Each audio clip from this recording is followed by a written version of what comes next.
مسجدوں کو ویران ہم کرتے ہیں، اس کے باوجود بھی ہمیں کبھی رونا نہیں آتا۔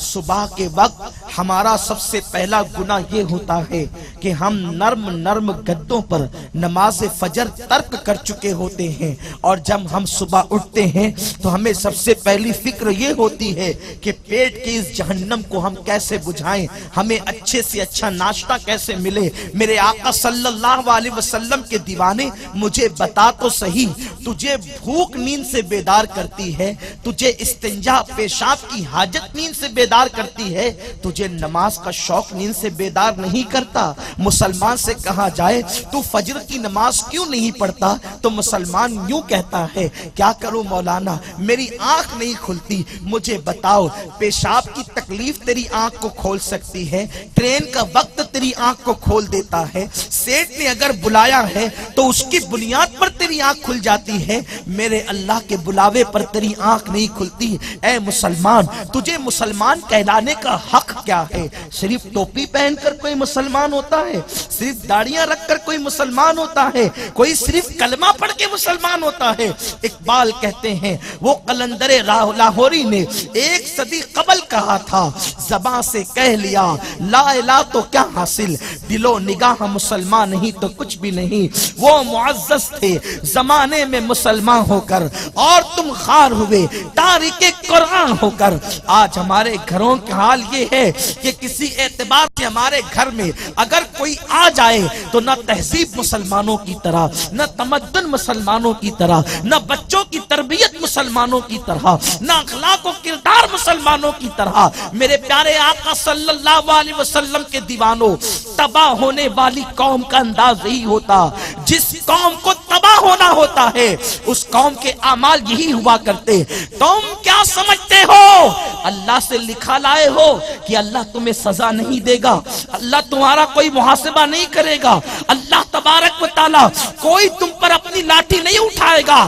سن لو، تم سے پہلے اس زمین پر قوم نوح آباد تھی، تم سے پہلے اس زمین پر قوم ابراہیم آباد تھی، تم سے پہلے اس زمین پر قوم لوط آباد تھی، تم سے پہلے اس زمین پر قوم بنی اسرائیل آباد تھی۔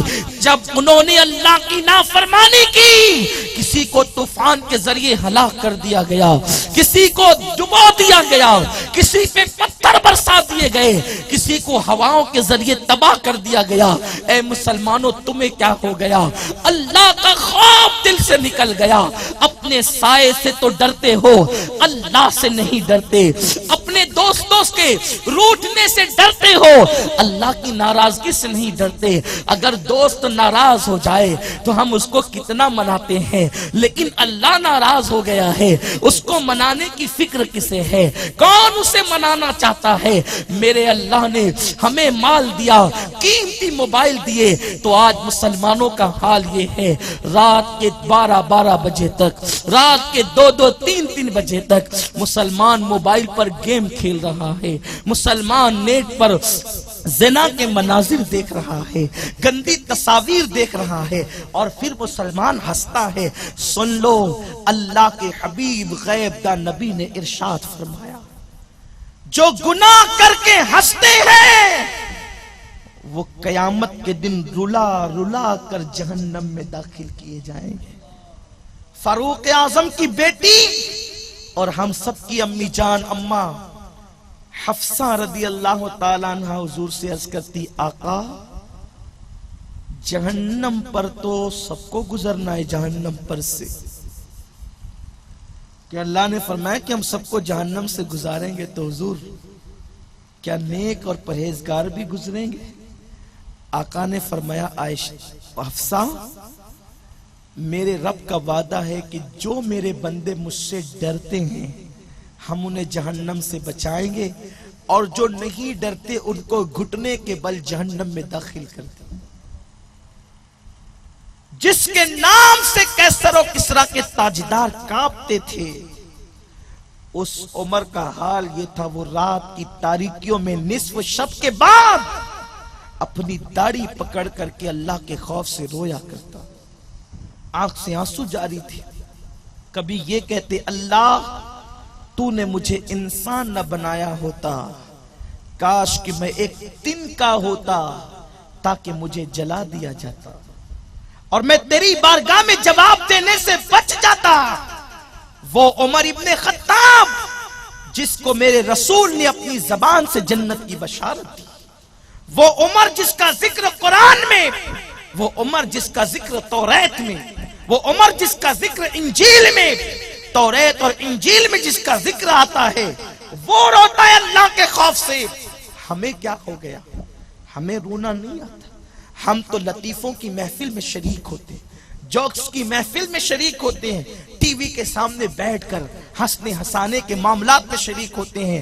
خاص طور پر میرے نوجوان، اگر وقت ملے تو پکچر کی اسٹوری دہرائی جاتی ہے، ہنسی مذاق ہوتی ہے۔ میں تم سے پوچھتا ہوں، ایک مرتبہ میرے آقا نے چند جوانوں کو قہقہا لگا کے ہنستے دیکھا۔ آقا گزر رہے تھے، آقا وہاں رک گئے اور فرمایا، کیا تمہیں مغفرت کی ضمانت مل گئی؟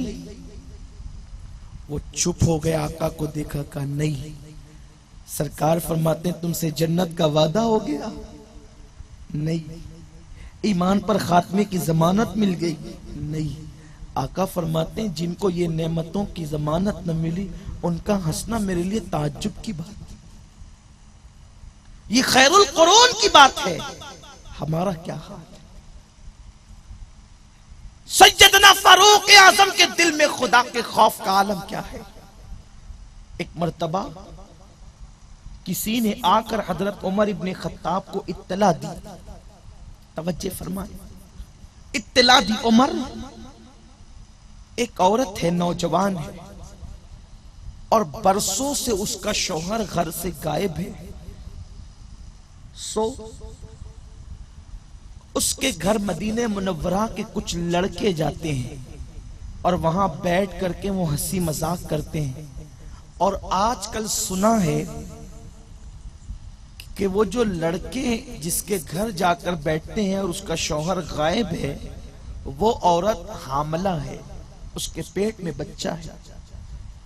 برسوں سے شوہر کا غائب ہونا اور لڑکوں کا وہاں جا کر کے بیٹھنا اور پھر ایک جوان عورت کا شوہر کی غیر موجودگی میں پیٹ میں بچہ لینا اچھی علامت تو نہیں ہے۔ میں کیا کہنا چاہتا ہوں، حیا کے پردے میں اس کی بہت تشریح نہیں کر سکتا، اشارہ آپ سمجھ گئے ہوں گے۔ اس لیے اس کا مطلب یہ ہے کہ شاید وہ عورت بدکاری تو نہیں کرواتی۔ حضرت امیر المومنین فاروق اعظم نے فرمایا کہ چونکہ یہ کسی مومن عورت کی عزت اور آبرو کا سوال ہے تو ایسے کسی کی کمپلین پر بات تو نہیں کی جائے گی، پہلے اس کو بلا کر تحقیق کی جائے۔ کیوں؟ اس لیے کہ طریقہ یہ ہے، جب کسی مومن یا مومنہ کے بارے میں اطلاع آئے تو پہلے تحقیق کر لو، پہلے پوچھ لو، حال دریافت کر لو۔ اس کے پاس حضرت امیر المومنین فاروق اعظم نے ایک غلام روانہ کیا اور وہ غلام جب اس عورت کے پاس پہنچا تو پہنچنے کے بعد وہ عورت سے کہتا ہے کہ تمہیں امیر المومنین فاروق اعظم نے طلب فرمایا ہے، جلدی سے آ جاؤ اور فاروق اعظم سے گفتگو کرو۔ چونکہ وہ عورت اس کے پیٹ میں بچہ تھا اور حضرت عمر ابن خطاب کا نام سن کے وہ لرز گئی۔ اب وہ کیا پوچھیں گے، مجھے جواب کیا دینا ہے۔ وہ گھر سے نکلی اور ڈر اور خوف کی وجہ سے، حضرت عمر کے ڈر کی وجہ سے، وقت سے پہلے رستے ہی میں اس کو بچہ پیدا ہو گیا۔ اور رستے ہی میں وقت سے پہلے جب بچہ پیدا ہوا تو وہ بچہ مردہ پیدا ہوا۔ امیر المومنین فاروق اعظم کی بارگاہ میں کسی نے یہ بات پہنچائی، امیر المومنین جس عورت کو آپ نے بلایا تھا وہ عورت آپ کے پاس آنے کے لیے نکلی اور آپ کے ڈر اور خوف کی وجہ سے وقت سے پہلے اس کو بچہ پیدا ہو گیا اور وہ بچہ مرا ہوا پیدا ہوا۔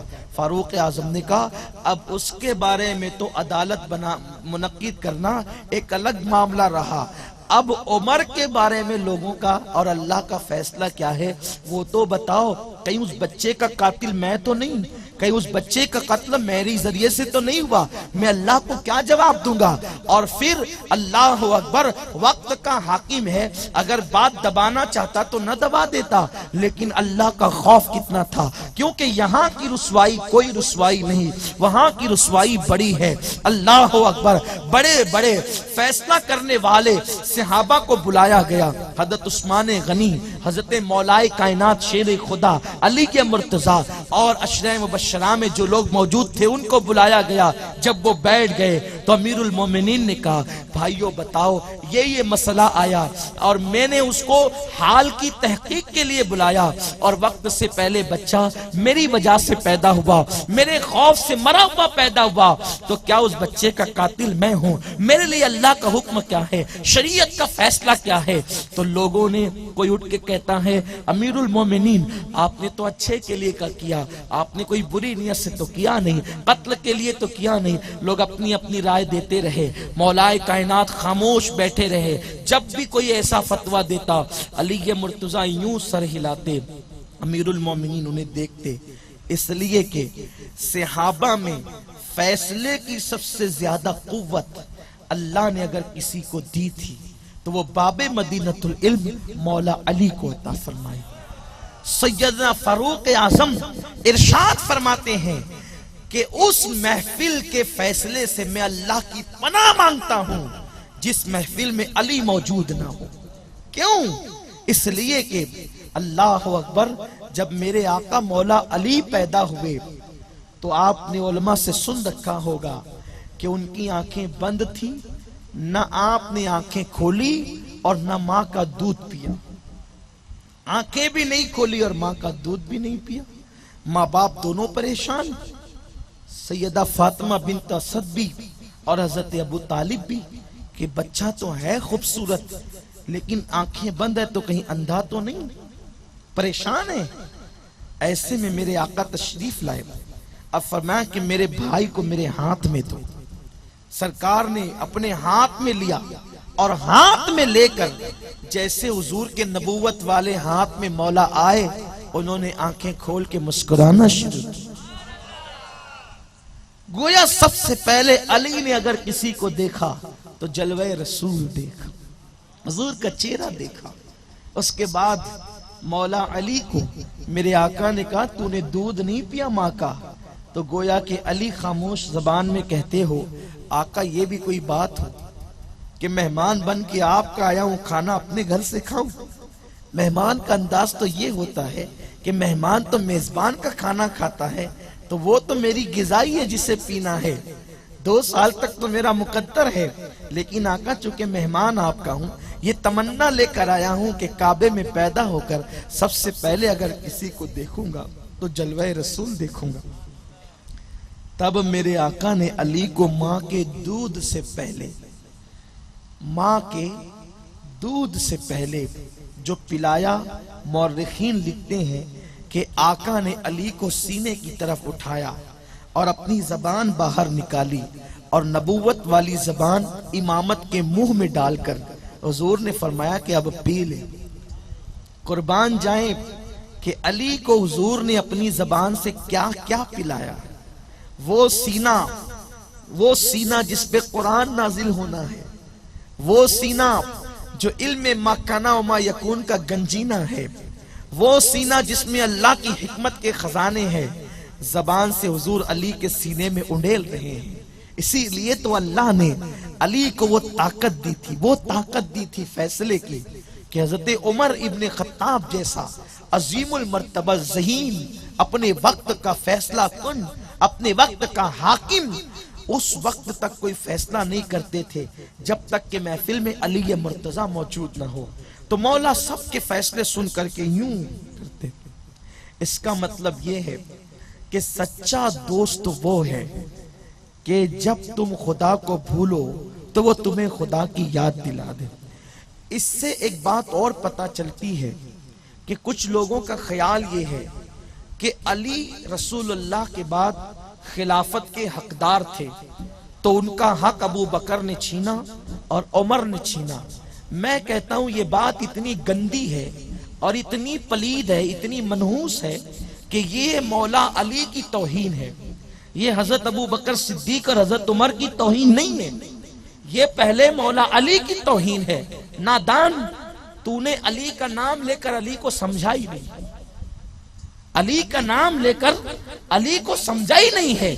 میرا آقا علی جس کو ہم سنی علی مانتے ہیں، وہ ابو طالب کا بیٹا اتنا طاقتور ہے کہ خیبر کے دروازے کو بائیں ہاتھ سے اپنے دوسرے ہاتھ سے اکھاڑ کر پھینک دیتا ہے، اتنا طاقتور ہے۔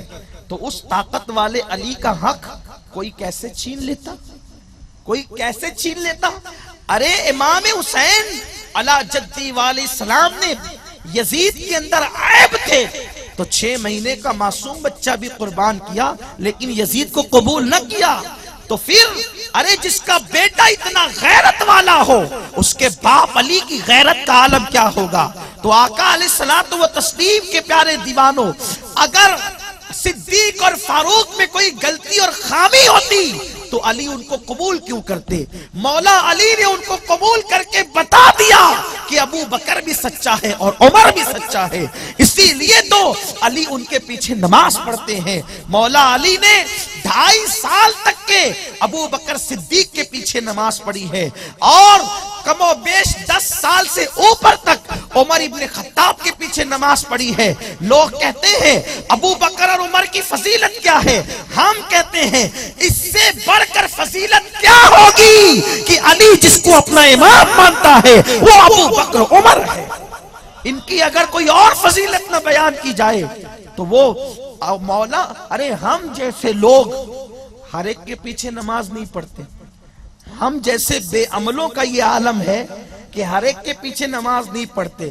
کسی کو دیکھا کہ یہ ویڈیو دیکھتا ہے، معلوم پڑ گیا تو اس کے پیچھے نماز نہیں پڑھتے۔ موبائل میں گندی چیزیں رکھتا ہے، معلوم پڑ گیا تو نماز نہیں پڑھتے۔ ارے اپنے جیسے بے عمل جب نماز کے لیے اتنی غیرت کرتے ہوں گے تو علی اپنی نماز کے لیے کیسوں کو امام بناتا ہوگا؟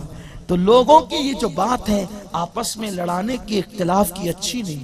لوگوں کو چاہیے کہ وہ اپنے اعمال کی اصلاح کرے، اپنی عقیدے کی اصلاح کرے، اپنے نظریات کی اصلاح کرے۔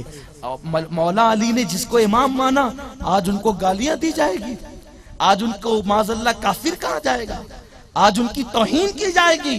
استغفر اللہ، یہ اپنی تباہی اور بربادی کی داستان رقم کرنے کے برابر ہے۔ قاضی ایاز رحمت اللہ تعالی علیہ کتاب الشفا میں لکھتے ہیں کہ ایک بندہ تھا، جب اس کو موت آنے لگی تو اس کی زبان پہ کلمہ طیبہ نہیں آتا تھا، باتیں کر رہے کلمہ نہیں آ رہا ہے۔ لوگوں نے کہا تو کلمہ کیوں نہیں پڑھ پاتا ہے، سب چیز تو کرتا ہے، کلمہ کی؟ تو اس نے کہا کہ میں ان لوگوں کی صحبت میں بیٹھتا تھا جو ابو بکر و عمر کے دشمن تھے، اس لیے مرتے وقت زبان پہ کلمہ نہ آیا۔ مسلمانوں، صحبت میں بیٹھنے سے پہلے چیک کر لیا کرو کہ تم کس کی صحبت میں بیٹھ رہے ہو۔ نبی کے یاروں کے گستاخ کی صحبت میں تو نہیں بیٹھ رہے ہو۔ یہ دنیا 2 دن کی ہے، دنیا ختم ہو جائے گی۔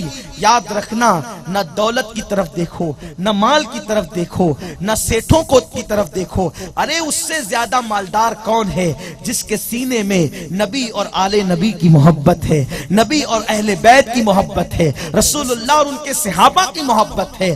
بہرحال عرض یہ کر رہا تھا، امیر المومنین نے پوچھا اللہ کی عدالت میں عمر کے لیے شریعت کا فیصلہ کیا ہے؟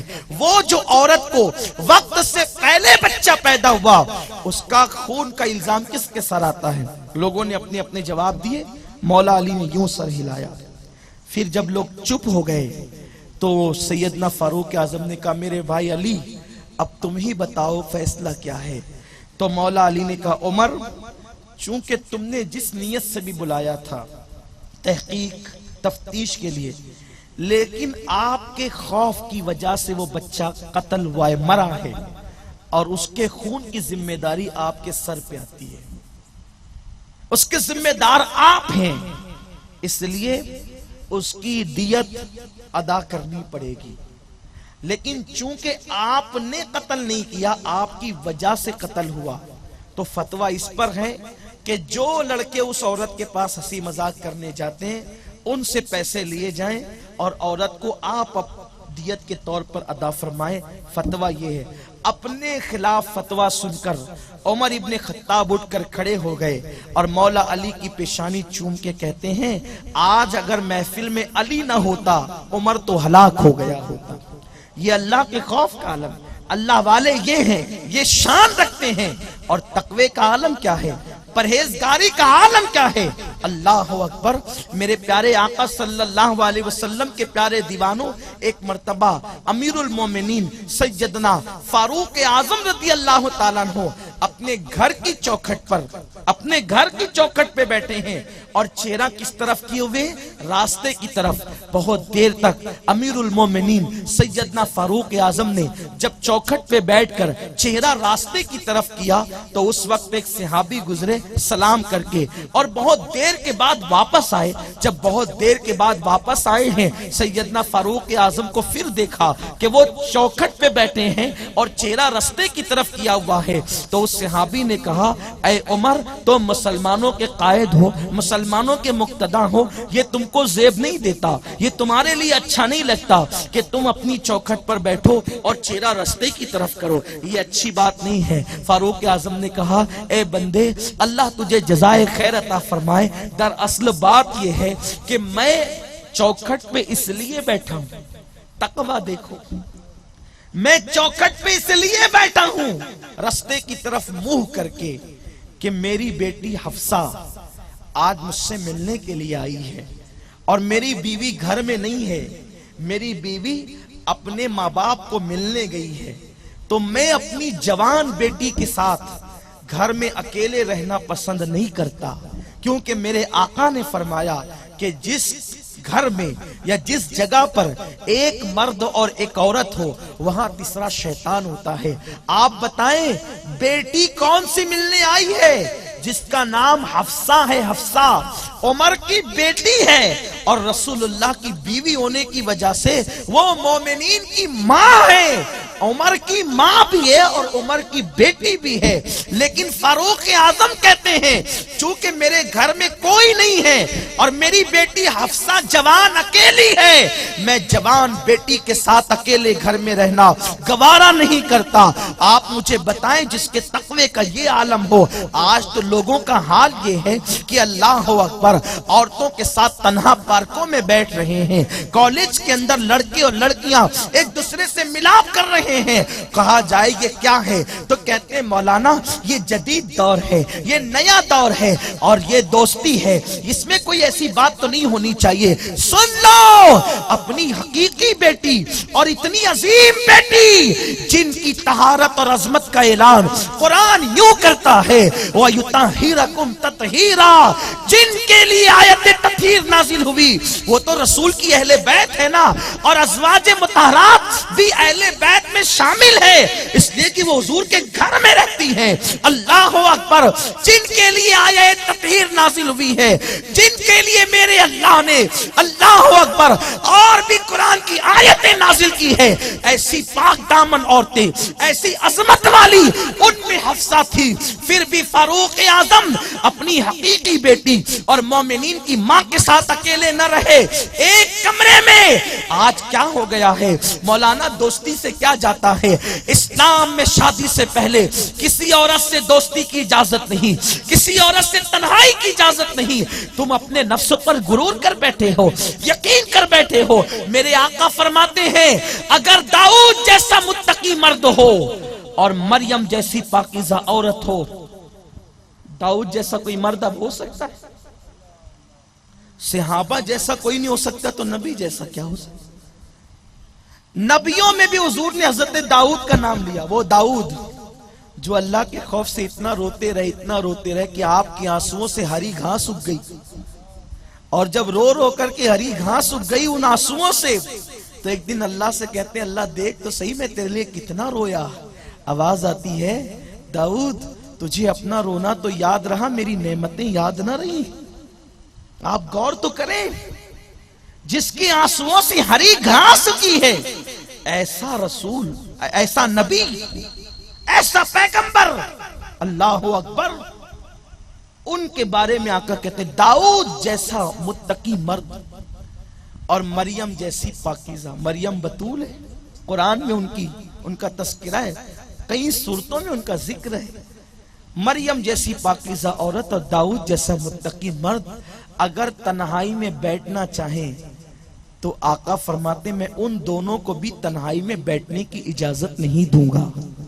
جب داؤد جیسے مرد کو ایک عورت کے ساتھ بیٹھنے کی اجازت آقا فرماتے نہیں دوں گا تو آج کیا ہو رہا ہے؟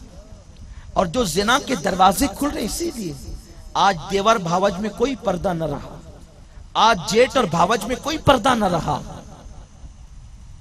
اب تو دیور بھاوج جو سگے ہیں ان کی تو اپنی بات ہے، محلے کے لوگ بھی جو منہ بولے دیور بن جاتے ہیں، عورتیں ان سے بے حجاب بات کرتی ہیں، موبائل پر بڑی لمبی لمبی گفتگو عورتیں دوسروں سے کرتی ہیں۔ لوگ کہتے ہیں مولوی لوگ شکی ہوتے ہیں، شکی نہیں ہوتے ہیں، یہ اللہ کے قرآن پہ ایمان رکھتے ہیں۔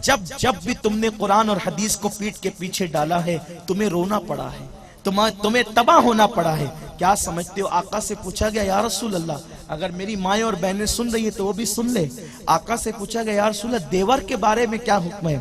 آقا فرماتے ہیں دیور تو موت ہے، سرکار ابد قرار نے دیور کو موت قرار دیا ہے، یعنی اجنبی مردوں سے تو عورتیں ایک حساب سے پردہ کر لیتی ہیں لیکن دیور سے نہیں کر پاتی۔ کیا ہو رہا ہے ہمارے گھروں میں؟ ہو کیا رہا ہے؟ دین کو کھیل بنا دیا گیا ہے۔ آج کل ساس بہو کی کہانیاں دیکھ کر، سیریل دیکھ کر بیٹیاں گھر میں جینے کا سلیقہ سیکھ رہی ہے۔ نادان ساس بہو کی سیریلوں سے وہ لوگ سلیقہ سیکھتے ہیں جن کے پاس رسول اللہ کی بیٹی فاطمہ کا کردار نہیں۔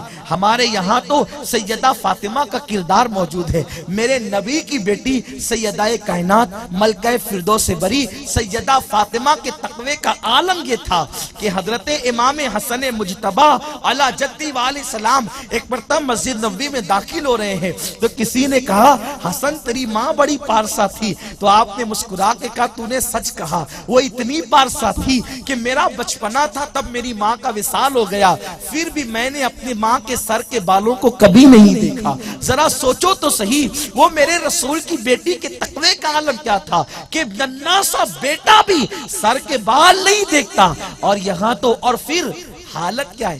سیدہ فاطمہ کے پاس ایک چادر تھی جس میں 17 سے زیادہ پیون لگے تھے، پھر بھی سر کے بال بیٹا نہیں دیکھتا، اور یہاں تو تجوریاں بھری ہوئی ہے، پھر بھی عورتیں اپنے دوپٹوں کو مفلر بنا کر گلے میں ڈال کے پھر رہی، اور شوہر منع نہیں کرتا، باپ منع نہیں کرتا، بھائی منع نہیں کرتا۔ میرے آقا فرماتے ہیں جس کے گھر کی عورت بے پردہ گھومے اور وہ منع نہ کرے، ایسے مرد دیوس ہے، دیوس۔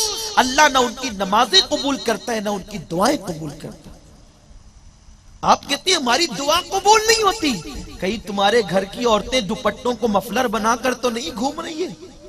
آپ کہتے ہیں ہماری دعائیں قبول نہیں ہوتی، کہیں تمہارے گھر کی عورتیں باریک اور پتلے لباس پہن کر تو نہیں گھوم رہی ہیں؟ اللہ اکبر، وہ تو سیدہ فاطمہ تھی۔ کنیزان فاطمہ کی شان یہ ہے، ایک مرتبہ دلی میں بارش بند ہو گئی، بابا فرید گنج شکر دلی کی مسجد کے منبر پر بیٹھے، لوگ کہتے ہیں بابا دعا کریں اللہ باران رحمت کا نزول کرے۔ لوگ نماز استسقا پڑھتے پڑھتے تھک گئے، دعائیں کرتے کرتے عاجز آ گئے، تھک گئے، عجز کا اظہار کر رہے ہیں، عاجزی کی انتہا کر رہے ہیں، دعا نہیں قبول ہوتی۔ بابا آپ دعا کریں نا کہ بارش کا نزول ہو۔ بابا فرید نے ایک کپڑے کا ٹکڑا نکالا اور اس کو یوں لہرا کر 2 جملے کہے، کالی کالی گھٹائیں چھا گئی، اور نماز جمعہ سے پہلے دلی جل تھل ہو گیا۔ لوگوں نے نماز کے بعد کہا بابا، لوگوں نے لمبی لمبی دعائیں کی لیکن کوئی جواب نہ آیا، یہ کپڑے کا ٹکڑا اور 2 جملے؟ فرمایا تم نے سمجھا کیا؟ یہ کپڑے کا ٹکڑا معمولی ٹکڑا نہیں ہے، یہ میری ماں کے دوپٹے کا ٹکڑا ہے۔ میں نے عرض کی اللہ، یہ اس ماں کے دوپٹے کا ٹکڑا ہے جس کے سر کے بال کو کبھی اس کے بیٹے نے بھی نہیں دیکھا، اسی ماں کے صدقے باران رحمت کا نزول فرما۔ اللہ نے باران رحمت کا نزول فرمایا۔ یہ اپنی تہذیب تھی، یہ اسلام ہے، اسلام کا قانون یہ ہے، لیکن ہم نے دوسروں کو دیکھتے دیکھتے سب پیٹ کے پیچھے ڈال دی۔ بہرحال عرض یہ کر رہا تھا سیدنا فاروق اعظم، بس جاتے جاتے 2 باتیں عرض کروں اور اپنی گفتگو سمیٹ لوں۔ آج کل یہ بات کہی جاتی ہے کہ یہ جو صحابہ ہیں نا، یہ اہل بیت کو ستاتے تھے اور ان لوگوں نے اہل بیت پہ ظلم کیا. ابھی محرم شریف کے ایام آ رہے ہیں, کچھ ایک طبقہ ہے, ایک فرقہ ہے جو اہل بیت کی تعریف تو کرے گا لیکن صحابہ پہ لعنت بھی کرے گا, گالیاں بھی دے گا. لیکن ہم اہل سنت ہیں, ہم لوگ گڑی ہوئی باتوں کو نہیں مانتے, ہم لوگ ثبوت کے ساتھ لکھی ہوئی باتوں کو مانتے ہیں, کیونکہ ہمارے پاس دور صحابہ سے لے کر آج تک ایک سند کا سلسلہ ہے. ہم لوگ ایسی اڑگم دڑگم باتوں کو ہوا میں گرے لگانے کو نہیں مانتے. گڑیاں بس یہ کہہ دیا فلانے اور وہ کہہ دیا فلانے, نہیں, ثبوت لاؤ. ہم تو ہر کتاب کی لکھی ہوئی بات کو بھی نہیں مانتے, کیونکہ کتاب میں بھی لوگوں نے اپنی طور پہ ڈال دیا. ہم ثبوت مانگتے ہیں, ہمارے پاس ثبوت ہے. اہل سنت ایک ایسا فرقہ ہے, ایک ایسا گروہ ہے کہ جس کے پاس 1450 سال پرانا خزانہ ہے, اور صرف ہمارے ہی پاس ہے. سنیوں کے علاوہ یہ سعادت کسی کو حاصل نہیں, کیونکہ کوئی 1857 میں کوئی فرقہ بنا, کسی کو اکبر نے ہندوستان بلایا, لیکن ہم اکبر کے بلائے ہوئے نہیں ہیں. ہم 1857 میں انگریزوں کے بنائے ہوئے نہیں ہیں, ہم یہاں خواجہ کے بسائے ہوئے ہیں. ہاں, ہمارا خواجہ اس زمین پہ آیا اور 90 لاکھ کو ایمان کی دولت دے گیا. تو اس لیے دین ہمیں غریب نواز سے ملا ہے, اور ہمیں انگریزوں سے یا اکبر سے نہیں ملا. اور اکبر کا کیریکٹر پڑھ لیں آپ. ایک طبقہ ہے جو صحابہ پہ لعنت کرتا ہے, ان کو ہندوستان میں کثرت کے ساتھ بسانے والا اکبر ہے. اور ایک طبقہ ہے جو اہل بیت اور صحابہ دونوں کا دشمن ہے, بلکہ حضور کی گستاخی بھی کرتا ہے. 1857 میں ان کو بنانے والا انگریز ہے. آپ تحقیق کر لیں, تاریخ پڑھیں, کوئی تاریخ چھپی ہوئی چیز نہیں ہے. لیکن الحمدللہ ہم اکبر کی سرپرستی سے بھی پاک ہیں, اور ہم انگریز کی سرپرستی سے بھی پاک ہیں. ہماری بنیاد مدینے والے مصطفیٰ کی رکھی ہوئی ہے, اور ان کے شہزادے معین الدین غریب نواز کی تائید ہمارے ساتھ ہے الحمدللہ. تو یہ بات کہی جاتی ہے کہ صحابہ دشمن تھے, یہ بات قطعاً لعنتی بات ہے. دیکھو, صحابہ میں تو ہر صحابی عاشق ہے, لیکن چونکہ عنوان عمر ابن خطاب ہے تو میں عرض کروں. ایک مرتبہ امام حسین تشریف لائے حضرت عمر سے ملنے کے لیے. اس دور میں آپ کی شباب کی جوانی, عالم شباب تھا, جوانی میں تھے.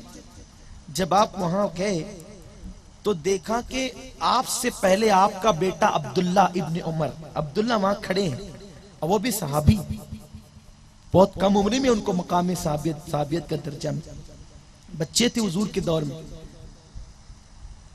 وہ وہاں کھڑے ہیں اور وہ اجازت مانگتے ہیں, ابا ملاقات کی اجازت ہے. کہا نہیں, ابھی رکو, میں کسی اہم کام میں مصروف, رک جاؤ, ابھی نہیں آنا. تو یہ آواز, چونکہ حضرت عمر کی آواز بڑی اونچی تھی, بہت بلند آواز تھی آپ کی, اسی لیے آقا اگر کوئی بات اونچی اعلان کروانے کے لیے کسی کو چنتے تو وہ حضرت عمر ابن خطاب کو. احد کے میدان میں جس وقت کہا نا ابو سفیان نے کہ آج لات و حبل کے اعلیٰ ہونے کا دن ہے, تو حضرت صدیق اکبر بولنا چاہتے تھے. آقا نے کہا ابو بکر تو نہ بولنا, اس لیے کہ آج وہ بولے گا جس کی آواز سب سے اونچی ہے. کہا عمر تم بولو کہ آج کا دن بھی اللہ رب العزت کے اعلیٰ ہونے کا دن. لات و حبل کبھی اعلیٰ نہیں ہو سکتے, اعلیٰ تو میرا اللہ ہی ہے. اور حضرت عمر سے بلوایا میرے آقا صلی اللہ علیہ وسلم, آواز اونچی تھی. تو آپ نے کہا ابھی نہیں آنا, میں مصروف ہوں. امام حسین ملنے جا رہے تھے تو آپ وہیں سے لوٹے. جب بیٹے کو اجازت نہیں, میں کیوں اجازت لوں؟ بڑا غیرت والا خاندان ہے نا. ارے جن کے گھر میں بے اجازت جبرائیل آتے نہیں, قدر شان اہل بیت, وہ بڑا عظیم خاندان ہے جس کو رسول کا خاندان کہتے ہیں. دیکھو, نبی کے ساتھیوں سے بہتر کسی کے ساتھی نہیں, اور نبی کے گھر والوں سے بہتر کسی کے گھر والے نہیں.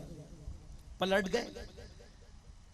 حضرت عمر سے ملاقات ہوئی تو فاروق اعظم نے کہا حسین کئی دن ہو گئے تم ملنے نہیں آئے. کہا ملنے آیا تھا لیکن آپ بہت مصروف تھے, اس لیے رستے سے واپس چلا گیا, کیونکہ آپ کا بیٹا عبداللہ اجازت مانگ رہا تھا.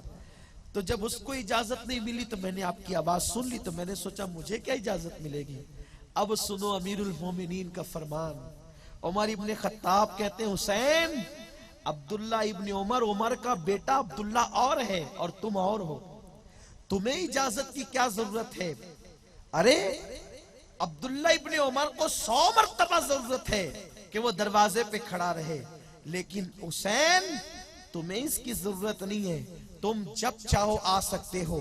اس کے بعد یہ بات جو ہے وہ مسجد نبوی کے دروازے پہ ہو رہی تھی، حضرت عمر نے اپنا امامہ نکالا اور امامہ نکالنے کے بعد کہا حسین یہ جو میرے سر پہ بال ہے نا وہ بھی تیرے صدقے میں ہے، یہ محبت ہے، یہ تیرے نانا کے اور تیرے صدقے میں یہ بال ہے، جو اللہ نے عزت دی ہے وہ تمہارے صدقے میں دی ہے۔